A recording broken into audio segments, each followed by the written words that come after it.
ايه اكتر حاجة ممكن تكسر بني ادم؟ الفقر، العنصرية، ولا الاهمال؟ اوبرا وينفري اتولدت في بيت فقير جدا في قرية صغيرة في ولاية ميسيسيبي الامريكية. كانت عايشة مع جدتها في بيت مفيهوش حتى المية النظيفة. طفلة صغيرة بتلبس هدوم معمولة من شوال البطاطس، لدرجة ان كان زمايلها بيتريقوا ويضحكوا عليها. لكن المصيبة مش في الفقر، المصيبة في اللي حصل بعد كده.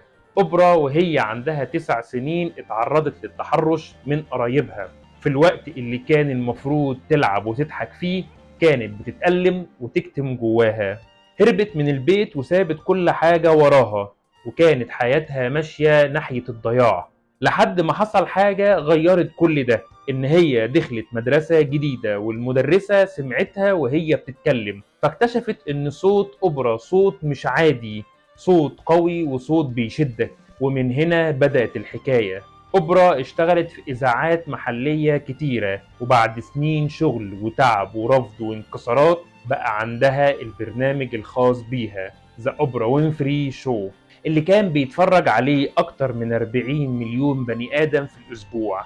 مش بس كده، أوبرا بقت أول سيدة ذو بشرة سمراء تحقق مكاسب خيالية، وعملت شركات إنتاج وأفلام وبرامج كتير، وساعدت ملايين الناس حوالين العالم. الست اللي بدأت حياتها بشوال بطاطس بقت واحدة من أكتر السيدات تأثيرا في العالم. السؤال هنا، أنت مستني إيه؟